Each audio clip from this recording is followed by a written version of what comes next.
¿qué tal? Muy buenas noches. Me da muchísimo gusto darles la bienvenida a este tercer programa de nuestro festival, el Aleph, Ciencia y Arte, las fronteras del medio ambiente. Y nuevamente me acompaña el director del festival, Juan Ayala. Qué gusto estar contigo otra vez. Hoy tenemos un programa lleno de conocimiento y lleno de cosas que nos van a sacudir. Totalmente, Isabel. Muchas gracias. Nuevamente, un gusto compartir este set contigo. Y sí, efectivamente tendremos en este tercer programa ya de El Aleph una serie de invitados muy interesantes. Creo que es un programa muy relevante, digamos, para el festival, dado que tenemos nada más y nada menos de invitado al doctor Francisco Serratos, escritor, investigador, autor del libro El Capitaloceno, un libro que es importantísimo, me parece, en la literatura en relación a las ciencias ambientales. Así también tendremos la presencia de Julien Debaux, en donde es un realizador de uno de los cortos, el primer corto que vamos a presentar a lo largo de estas ediciones del programa El Aleph, sobre los vínculos entre la ciencia y el arte desde la perspectiva de realizadores cinematográficos. Es el primer corto que presentamos de una serie de 11 a lo largo de estos próximos días en este programa. Absolutamente, porque además son planteamientos muy esperanzadores, porque de pronto pareciera que este tema del cambio climático no nos toca, hay una especie de ceguera o negación todavía, o es también irnos a una parte extremadamente negativa y fatalista. Y afortunadamente en este programa veremos justamente las opciones. No son ecotopías, no son utopías el cambio que se puede lograr, ¿no? Y encontraremos también responsables, encontraremos estrategias. Así que bueno, acompáñenos, va a estar, la verdad, interesantísimo. Y bueno, con esto los invito a que veamos la primera cápsula en nuestro programa, que es la semblanza de este escritor Francisco Serratos, que nos trae este libro maravilloso, El Capitaloceno. Acompáñenos.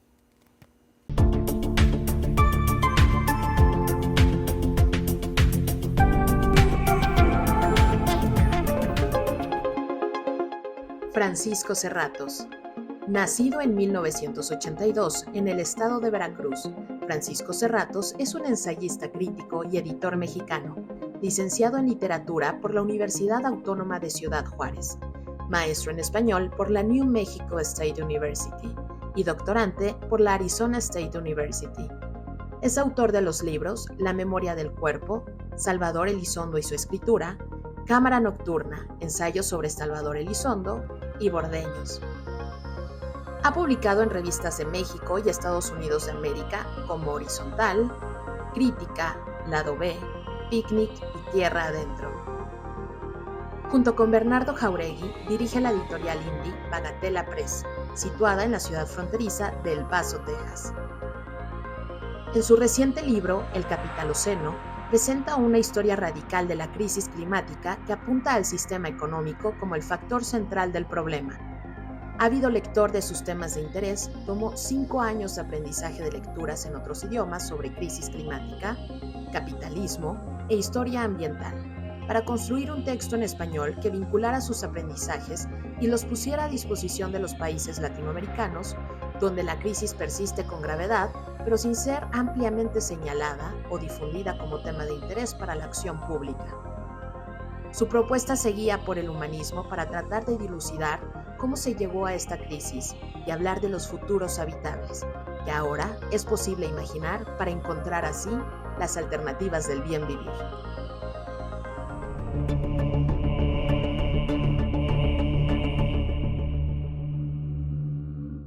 Bueno, y estamos ya de regreso, que sin ningún preámbulo, platiquemos ya, nos acompaña aquí de forma no presencial, pero efectivamente con todo lo que nos tienes que decir, Francisco Serratos, el doctor Francisco Serratos, que escribes El Capitaloceno. Aquí está este libro perturbador, pero también muy iluminador. Y entonces hay, Juan, varios conceptos incluso que debemos empezar para el gran público. Una historia radical de la crisis climática, Francisco, pero ¿por qué el Capitaloceno? Explícanos ese concepto. Hola, ¿qué tal? Muchas gracias por invitarme. Sí, ese es un buen principio, ¿no? Explicar qué es el Capitaloceno. Bueno, el Capitaloceno en realidad es un concepto reciente que surgió como una crítica hacia las diferentes narrativas que existen para explicar la crisis climática y civilizatoria que vivimos, ¿no? Mientras que un concepto muy común y que probablemente el público ha escuchado por ahí, ¿no? Que es el antropoceno, se define como la era o la época geológica del humano. El capitaloceno lo que hace es contraponer el concepto de capitaloceno. ¿Qué significa esto? Que no somos los humanos siendo humanos destruyendo el planeta, sino que somos los humanos actuando dentro de un sistema económico que nos obliga a entrar en una relación, digamos, un tanto destructiva con la naturaleza, la responsable de la crisis planetaria que sufrimos hoy en día, ¿no? Y el capitaloceno en ese sentido, pues es simplemente, como explico en el libro, una narración de cómo llegamos aquí y cómo podemos salir de esto, ¿no? Y en ese sentido, digamos que la atención se dirige hacia los cambios sistémicos y no hacia esa abstracción llamada como humano, ¿verdad? Que a veces es como un poco pesimista, porque pues si somos los humanos destruyendo el medio ambiente, pues no importa, ¿no? El contexto histórico en el que estemos, el resultado va a ser lo mismo. Pero en realidad ese argumento, digamos que es un poco como ahistórico y apolítico, porque en realidad no nos está dando, ¿verdad? Señales de el contexto en el que está ocurriendo esta devastación ambiental, ¿no? Parecería, Francisco, que justo esta historia no es reciente, o sea, data de, al menos tú lo mencionas en tu libro, de 500 años. La historia, digamos, de el capitalismo está llena, digamos, de momentos muy importantes de perturbación a la naturaleza por su propia concepción o por la propia concepción que tú has descrito muy claramente hace un momento.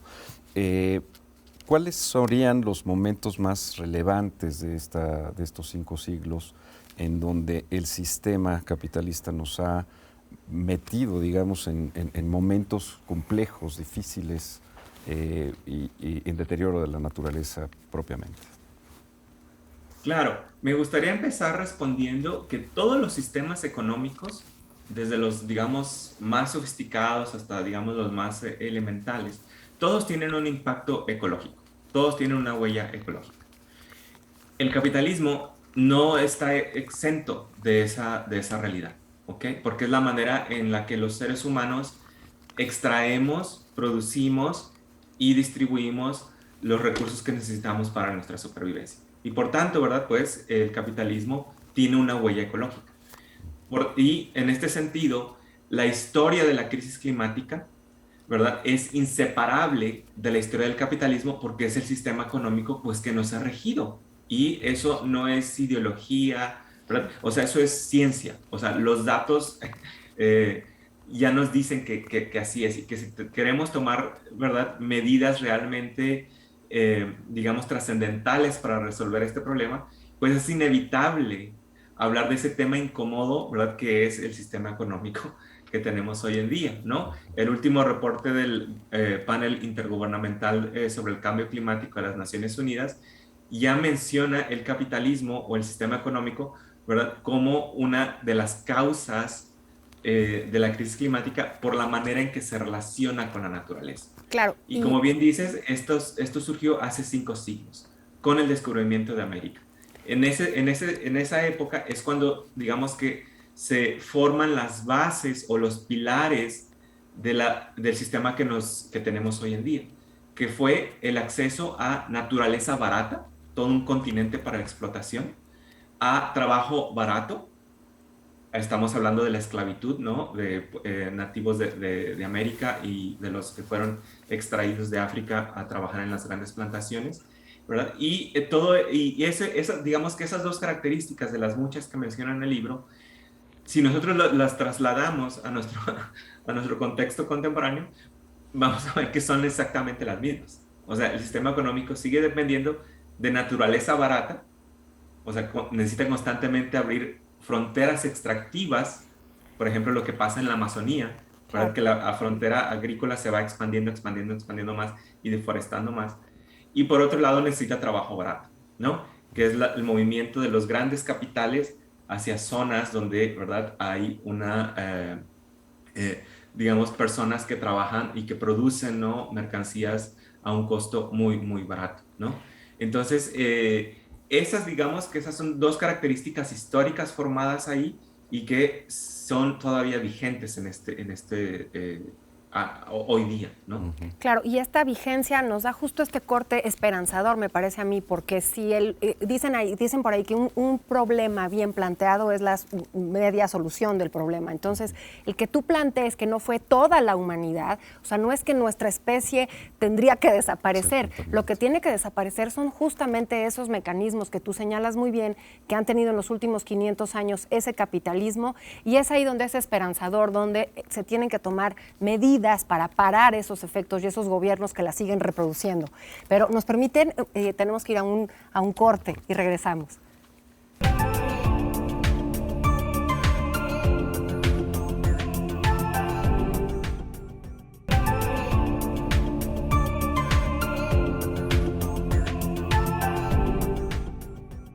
Bueno, pues estamos de regreso y Francisco, justamente te quería comentar, en el Festival Aleph, tu libro del Capitaloceno es prácticamente un diagnóstico para nosotros de dónde partir para presentar una serie de intervenciones y charlas con distintos expertos y en las distintas dimensiones de la crisis. Me gustaría mucho, para finalizar, digamos, esto que estabas explicando hace un momento, que nos cuentes, digamos, cuáles de estos fenómenos en los 5 años han generado, digamos, el mayor impacto en la crisis medioambiental, el uso de las energías fósiles. ¿Cuáles han sido estos momentos relevantes en esta historia de la que das cuenta? Claro, bueno, en el libro hay capítulos dedicados a cada uno de esos episodios, ¿no? Sobre la historia del capitalismo y su impacto, ¿verdad?, en la creación de ecologías extractivistas. Me gustaría solamente enfocarme en dos. Por ejemplo, un momento crucial es la adopción del carbón en la gran industria durante la revolución industrial, que permitió a los dueños de esas industrias producir a una velocidad, ¿verdad?, mucho más rápida, que los trabajadores también tuvieran, ¿verdad?, mayor productividad, y eso permitía la acumulación de riqueza para ¿verdad?, lo que yo llamo la polutocracia, o sea, los dueños de estos medios de producción que contaminan enormemente, ¿no?, y que son los verdaderos culpables del colapso ecológico. Otro momento, y que mucha gente, por ejemplo, no piensa mucho y lo menciona en el libro, es la adopción del guano, que es la popó de ciertas aves que se utilizó como fertilizante, ¿verdad? Los primeros yacimientos que se descubrieron del guano fueron en las costas de Perú. Los incas usaban eso como fertilizante, ¿no? Y luego con la colonia, ¿no?, se empezó a explotar. Pero en el siglo XIX, Europa sufrió una crisis de fertilizantes porque la tierra, de tan explotada que era, pues ya no daba, ¿verdad?, lo que tenía que dar. Y entró como una especie como de frenesí por encontrar un fertilizante. Ese fertilizante fue el guano. El guano lo que desató en realidad fue la revolución, ¿verdad?, agrícola, que es el pilar de lo que conocemos hoy como el agronegocio, y que es una de las, creo que es responsable de entre el 10 y 15% de las emisiones globales de gases de efecto invernadero, y es la principal causa de extinción. Este modelo de agricultura industrial es la primera causa de extinción de especies en el planeta, y no solamente eso, también es la primera causa o la mayor causa de enfermedades de zoonosis. ¿Qué son esas enfermedades? Pues que son los virus, esto suena muy real, ¿no? De los virus que pasan de animalito a animalito hasta que llegan a nuestro cuerpo, ¿no? Entonces, esos solamente son 2 de los capítulos del libro, pero hay muchos más, pero desgraciadamente no me puedo extender demasiado. No, y por supuesto que la historia está llena de todos estos cambios que fuimos teniendo los seres humanos y de estas prácticas y de nos podemos extender aquí muchísimo, los monocultivos, la forma de producción, que además 500 años que han impactado absolutamente en esto. Pero acompáñenos, vamos a ver ahora la cápsula Eje 1, Crisis Planetaria, para redondear este tema.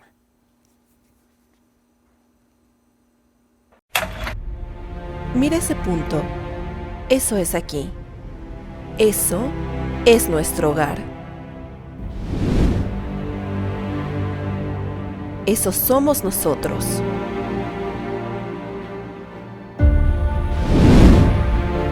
En él, todos los que amas, todos los que conoces, todos los que alguna vez escuchaste, cada ser humano que ha existido vivió su vida.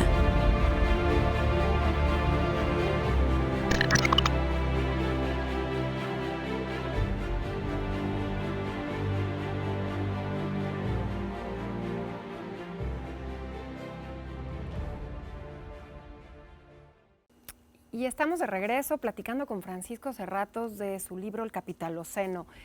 Haces un planteamiento de responsabilidad y lo comentábamos, que es esperanzador, puesto que hay nombres y apellidos de quienes pueden ser responsables, no la humanidad, porque entonces desaparezcamos todos, salgamos corriendo.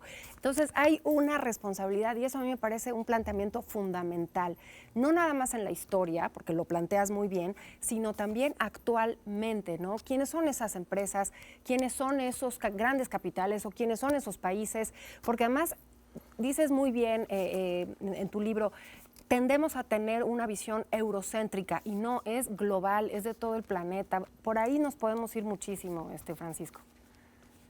Sí, claro. Solo por ejemplo, para dar algunos datos, ¿no? de la magnitud del problema y de la responsabilidad de ciertas personas. Algunas cifras. El 10% más rico de la humanidad, digamos que unos 630 millones de personas, emiten 72% de las emisiones, solo por ponerlo ahí, ¿no? Estados Unidos, el país más rico del mundo, es responsable de 40% de las emisiones de gases de efecto invernadero desde 1850, mientras que el resto del mundo desarrollado, o sea, Europa, Japón, ¿no? Es del 29%. Y el 1% más rico del mundo tendrá emisiones, ¿verdad?, mucho más altas que el resto de la población de aquí al año 2030. ¿Qué quiere decir esto? Que incluso si nosotros, las personas, ¿verdad?, comunes y corrientes, dejamos de usar popotes, o sea, si seguimos todo ese tipo de reglas, que están bien, ¿no? Solo el estilo de vida del 1% más rico podría colapsar el planeta entero por la cantidad de emisiones que emiten, ¿no?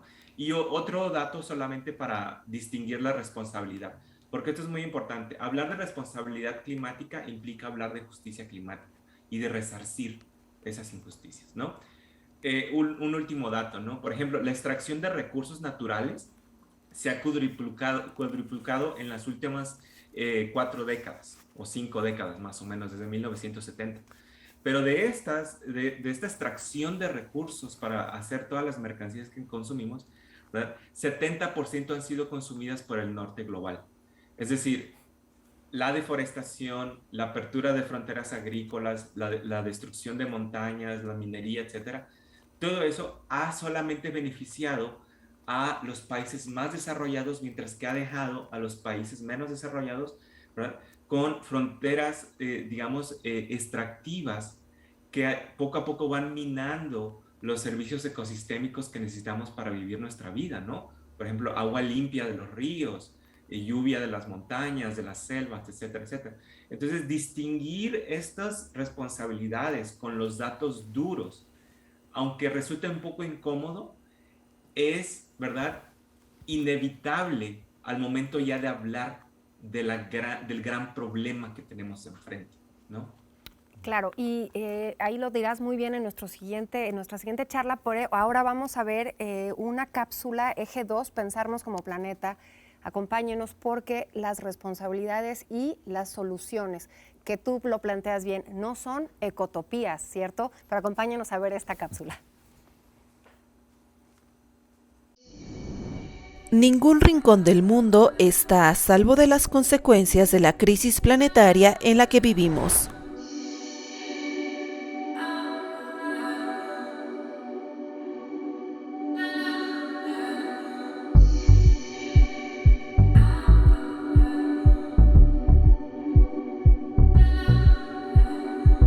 Los desastres naturales, Las condiciones meteorológicas extremas, la inseguridad alimentaria y el desabasto de agua son solo algunas consecuencias de nuestra irresponsabilidad como seres humanos.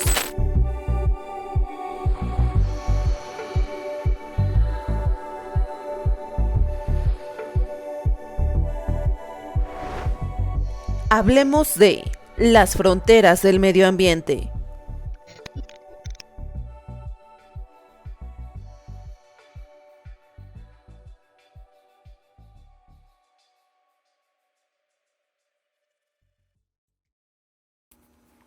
Y estamos de regreso charlando con Francisco Serratos. No quiero robarte el tiempo, pero plantéanos las soluciones. He escuchado tus entrevistas y no es que sea mágico, porque tampoco es que existan ecotopías. Es factible, ya se ha hecho. Cuéntanos estas soluciones a las que debemos de llegar.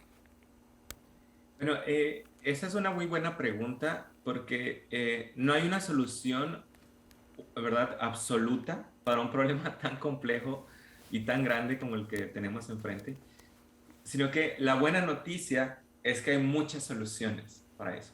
Y la ciencia, de acuerdo al último reporte que mencioné del panel intergubernamental sobre el cambio climático de las Naciones Unidas, nos dice que ya contamos con la tecnología para reducir hasta en un 50% las emisiones, que es el aspecto más urgente y grave de la crisis climática, ¿no? Esa es una buena noticia. La otra, por ejemplo, es que existen diferentes teorías o filosofías que nos ayudan a replantear no solo nuestro sistema económico, sino ideas que hemos, digamos, de alguna manera normalizado. Por ejemplo, la idea de desarrollo, la idea de progreso. ¿Qué significan esos conceptos? Progreso significa destruir los soportes biológicos que sustentan nuestra vida, destruir los ríos, las selvas. Eso es desarrollo. Entonces, otra filosofía, por ejemplo, sería la del buen vivir de los pueblos amazónicos, que replantean, por ejemplo, nuestra concepción de bienestar que está ligado, ¿verdad?, a un estilo de vida intenso de emisiones de dióxido de carbono. O otras, como por ejemplo la teoría del decrecimiento, que funcionaría mucho, por ejemplo, en países del norte global que necesitan bajar la intensidad de su consumismo, ¿no? Y puedo mencionar muchas más, por ejemplo, el ecofeminismo, otras, por ejemplo, el ecosocialismo, etcétera. Es decir, no hay una, sino que hay muchas, porque si hay algo que tenemos nosotros los humanos es imaginación. Imaginación ¿verdad?, para futuros habitables, ¿no? Podría seguir hablando más de ellas, ¿no? Pero esa solamente es como una muestra de la rica diversidad, ¿verdad?, de propuestas que tenemos para salir de la crisis climática. Pues bueno, yo creo que tenemos también una gran oportunidad de escuchar y verte en la presentación que harás de tu libro El Capitaloceno en el festival El Aleph. Y bueno, pues invitamos a las personas a que vean la programación, vean, digamos, tu propia participación en el repositorio de nuestro festival.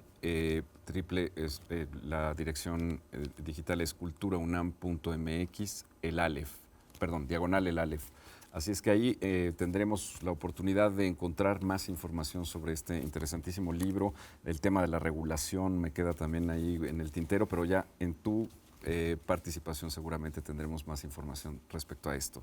Así es que agradecemos muchísimo tu participación en este programa en TV UNAM sobre el Aleph y bueno, pues muy entusiasmados de tenerte en televisión y en el festival, mi querido Francisco. Muchas gracias. Muchas gracias y los espero. Gracias por este planteamiento, por sacudirnos, y tu libro debe estar en todas las preparatorias, de verdad. Y bueno, acompáñennos, vamos a la cápsula Eje 3, acciones y medidas para regenerar nuestro entorno, porque como decía Francisco, la economía no está disasociada de los cambios climáticos. Aquí, acompáñanos.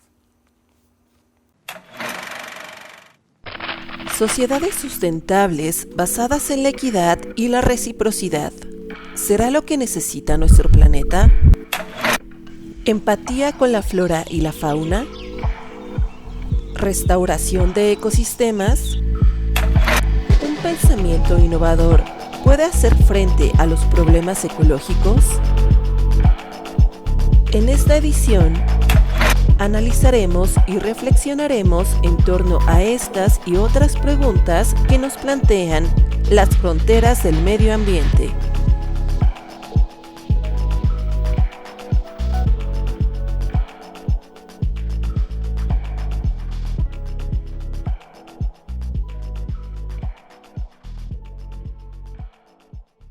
Y estamos de regreso en este tercer programa del Festival El Aleph de Arte y Ciencia, y qué mejor que entrarle a los cortometrajes, a esas piezas de arte y ciencia donde nuestro público va a poder entender justamente el sentido a donde queremos llegar, Juan. Gracias, Isabel. Sí, bueno, hemos hecho a lo largo de 2 años una serie de comisiones de obra, de cortos cinematográficos con realizadores jóvenes, de muy diversas estéticas, y nuestro interés era básicamente abordar temáticas científicas desde una perspectiva del realizador. Partimos de una premisa muy clara, que es el arte y la ciencia en el Festival Aleph. Son saberes complementarios. Hemos visto que son saberes perfectamente complementarios que pueden aportarse distintos puntos de vista sobre realidades que abordan con sus propias técnicas del conocimiento de sus disciplinas, y nos gustó mucho la idea de poder abordar temas como sustentabilidad, como la postergación de la vida, en fin, una serie de temáticas que hemos tratado a lo largo de las distintas ediciones del Aleph, invitando a estos realizadores a ver y analizar desde su propia óptica estos fenómenos. Así es que hoy justamente iniciamos con un lanzamiento de uno de estos cortos. Estamos hablando de 11 piezas que abordan, insisto, temáticas muy diversas, pero que creo que con la colaboración del realizador y una serie de científicos expertos de la universidad en las temáticas propuestas, pues tenemos unos cortos y unos productos realmente interesantes y sobre todo de un ángulo que no habíamos explorado en el Aleph.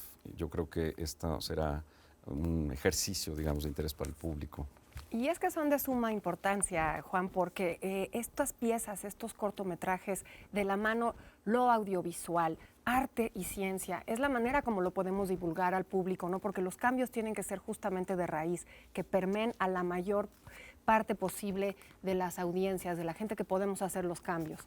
Totalmente. Me parece, Isabel, que justamente el cine, digamos, es un medio muy persuasivo, muy interesante, digamos, para desde la ficción, que este es el caso, digamos, de estas comisiones, poder justo plantear estas problemáticas con un ángulo que pueda tocar, digamos, a las personas, que pueda hacer que estas temáticas sean identificables a través de justamente estas narrativas. Y creo que es una gran herramienta de divulgación, por supuesto, de esos fenómenos. Por supuesto, acompáñenos a ver el reel de estos cortometrajes para seguir conversando. Gracias.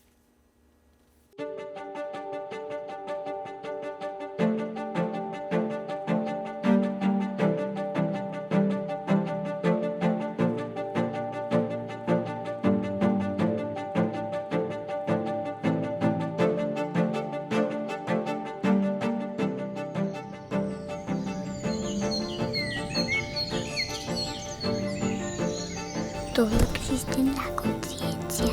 No hay espíritu sin materia y no hay materia sin espíritu.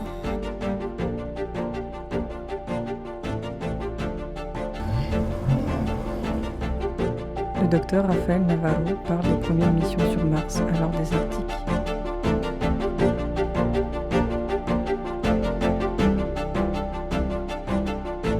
Desbordé en los hábitos eternos de hacer lo mismo a la misma hora, todos los días.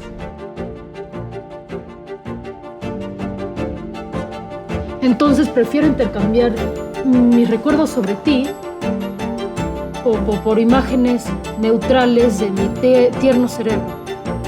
Igual, ¿qué más me queda?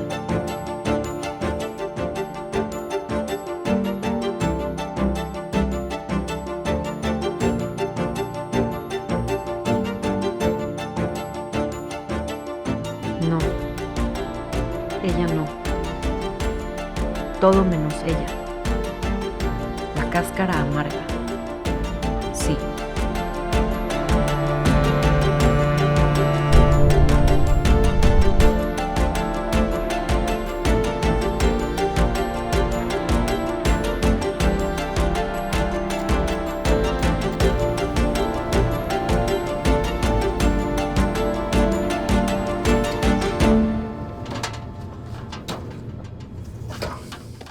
Y sin más preámbulos, vamos a ver el primer cortometraje, Juan, el realizado por el director Julien Devaux. Vamos a platicar con él porque es interesantísima la visión que nos da de este tema. Fabuloso, pues sea bienvenido, Julien.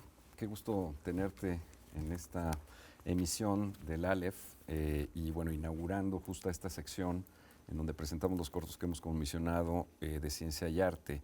Y justamente quisiera preguntarte sobre la experiencia de colaborar con Antonio del Río, un científico muy connotado del Instituto de Energías Renovables de la universidad, y pues derivado de esa colaboración centraste, digamos, tu corto en este fenómeno con un planteamiento muy puntual, original, poético. Hay una analogía ahí interesante que no la voy a comentar yo, pero sí quisiera que tú nos fueras platicando por lo pronto cómo se desarrolló esta colaboración con Antonio del Río.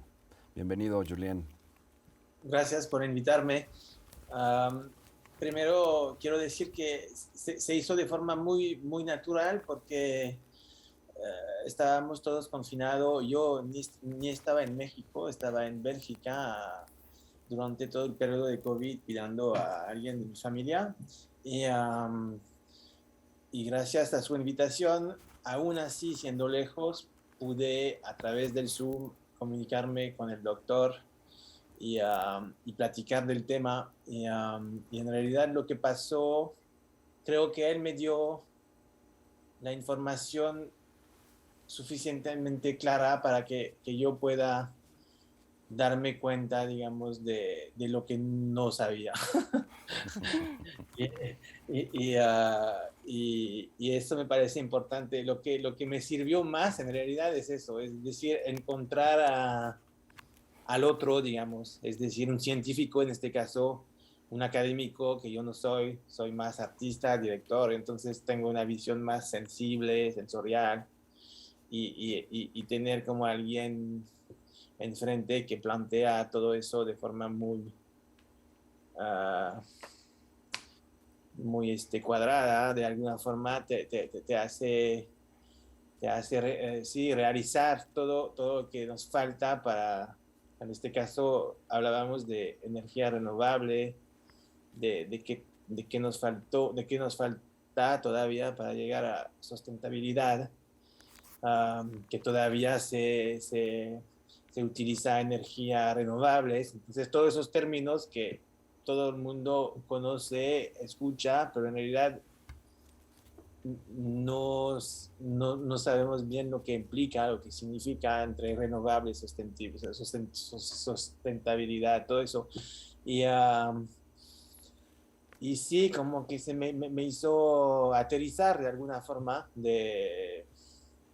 en lo que implica, es decir, salir del concepto para regresar a la base, es decir, a uno mismo, y porque me habló también de todo, de cómo funciona eso, ¿no? Para llegar a, en este caso, sustentabilidad, que tiene que empezar con al nivel local, comunitario, después nacional, hasta internacional, y entonces es como una cadena que es como muy que no se puede deshacer, pues todo está vinculado uno con otro desde el más pequeño al más grande, únicamente así puede funcionar. Y cada esfuerzo es válido, útil, y obviamente todos queremos llegar a este nivel, pero sí hay mucha frustración, creo. En mi caso hay mucha frustración porque sí puedo hacer un corto, puedo hacer lo que puedo, pero en realidad siento que las decisiones a nivel más grande todavía no nos ayudan lo suficiente a cambiar nuestros modos de vivir o para adaptarnos a las necesidades del presente, pues, a la emergencia de alguna forma.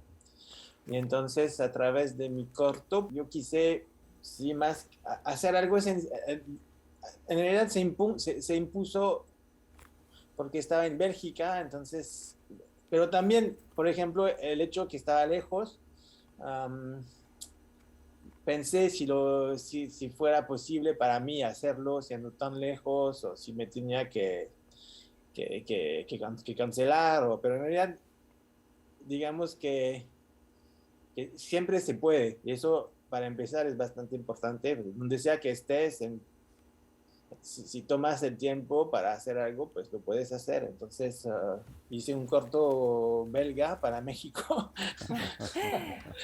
Oye, claro, y esto que comenta Julián del esfuerzo, esa es la clave, porque el que te hayas metido a las entrañas de esta turbina eólica para representar ese esfuerzo que además debemos de hacer la humanidad para llegar hasta el punto donde puedes ver cómo es que funciona esta turbina, me parece que es una analogía perfecta, ¿no? De eso que nos genera frustración, pero sí hay un esfuerzo que se debe de hacer para lograrlo. Totalmente, creo que es una analogía muy, muy clara y muy pertinente desde el punto de vista visual, con una estética fantástica que ya abundaremos en ello, pero sí, eso es lo que proporciona el arte, me parece, eso es lo que provee, digamos, la cinematografía, estos elementos persuasivos desde lo visual, pero que llegan, digamos, a un punto de conexión muy importante con el público y de empatía. Entonces, creo que el ejercicio en este sentido pues es muy claro y muy exitoso. Así es que, sin más, me parece que podemos pasar a la presentación del corto. No queda de otra. Ese es el título que Julien le ha puesto a su corto y bueno, los invitamos a verlo y volvemos a seguir comentando con el realizador Julien Debaux.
poderosísima narrativa, pero ¿quién mejor que Julián para comentarnos del corto? Por favor, Julián. Pues se trata de una pequeña narración muy clásica, digamos, donde vemos a alguien haciendo con su bicicleta, paseando en el campo, viendo una turbina eólica y de forma muy espontánea decide subirse a la turbina y entonces el cuerpo del corto, digamos, se convierte en algo más performático y ahí sí acompañamos en un plano subjetivo al actor, yo, subiendo los escalones de esta turbina hasta abrir la ventana de la cima y para descubrir el paisaje con otro ojo, con la presencia de estas turbinas que invade el paisaje también. Y entonces es una especie de subida simbólica del esfuerzo que hay que hacer para, supongo, cambiar nuestras perspectivas. Y lo logras perfectamente. Así que acompáñenos, regresamos después del corte en este tercer programa de El Aleph, Arte y Ciencia, aquí, TV UNAM.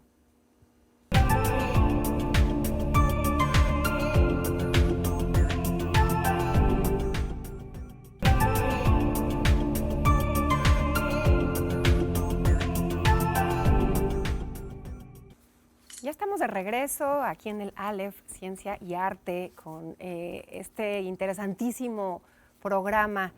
Y además, las energías sustentables, Juan, Julián, este esfuerzo del que hablábamos en los espacios pasados, pero pareciera que el mundo no va por ahí. Todavía hay gobiernos incluso que se están yendo todavía por las energías no renovables. Un poco tu visión en el corto es frustrarnos con imágenes de carbón consumiéndose. Entonces, que esto también es perturbador.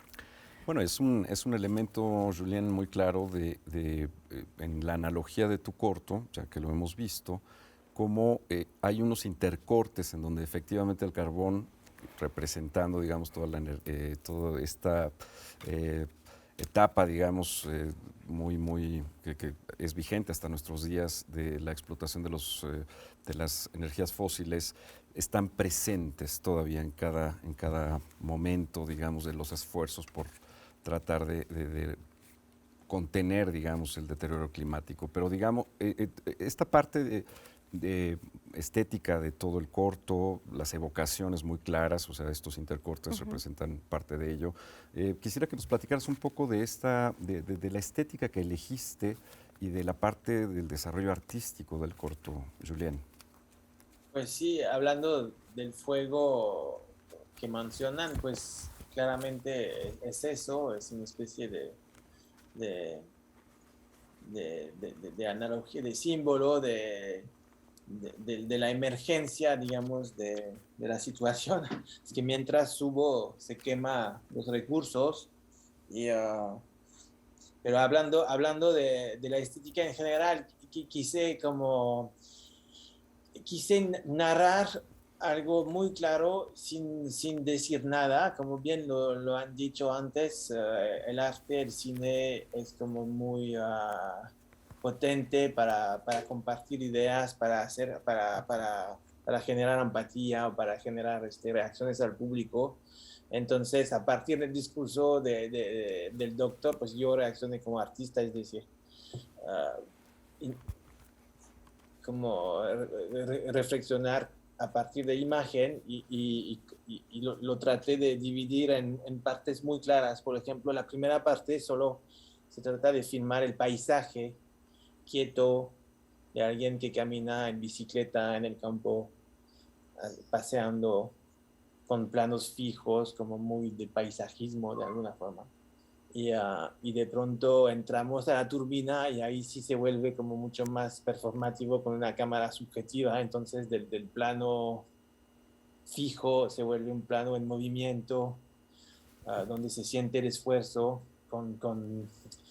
de uno a través de sus ojos, de su soplo, porque también el sonido es muy importante. Y mientras él hace eso y mientras el espectador está con él, lo acompaña en la subida, pues la Tierra está en peligro, digamos, las energías fósiles se queman, todavía no hemos logrado al punto de ahorrarnos de eso, de dejar esto, entonces así de sencillo, y seguimos así con este tipo de energía, y entonces es así de sencillo, hasta tratar de escapar, de encontrar una nueva realidad desde arriba, donde sí hay más turbina que sí dan de alguna forma alguna polución al paisaje, otros planos fijos, pero ahí sí se ve la sombra, se ve las palas que invaden el cuadro, pero sigue bello, es como otra realidad un poco, y el sol pues siempre está es como algo y así nomás para tratar, sí. Está súper bien planteado, sacude, es poderoso, así que bueno, Juan, encontramos en esta muestra que no nos queda de otra. No nos queda de otra, y la verdad creo que... Sí, ¿puedo añadir algo? Sí, adelante, Julien. No, perdón, solo es que digamos, desde el punto de vista tranquilo del personaje que pasea en bicicleta, una vez que se vuelve arriba, un poquito con más inquietud de su situación en desequilibrio, digamos que hay una cierta nostalgia de la mirada también. Entonces el retrato que me estoy haciendo a mí mismo hacia arriba de la turbina, pues es una mirada un poquito más tensa que la del paseo en bicicleta, pues solo quería decir eso. Fantástico, muy claro, y además remata esta analogía de una manera muy contundente, y la verdad es que nos dejas, me parece, con un sabor de boca muy agradable en cuanto a este ejercicio de la visión cinematográfica respecto a ciertas realidades de orden científico, es persuasivo, nos deja, digamos, picados, y yo creo que esta serie justamente retratará esa dinámica con el público. Así es que muchas gracias, Julien, por participar en este proyecto, por estar con nosotros en esta conversación, y bueno, pues Isabel, creo que continuamos con nuestra serie en los siguientes días. Así es. Y estamos ya por concluir nuestro programa. Por supuesto. Muchísimas gracias, Julián, Juan, y efectivamente acompáñenos en estos programas de este festival, el Aleph, Ciencia y Arte, las fronteras del medio ambiente. Consulten nuestra cartelera que está en la página de Cultura UNAM. .mx, diagonal, el Aleph. El Aleph. Así que bueno, acompáñanos la siguiente ocasión aquí en TV UNAM.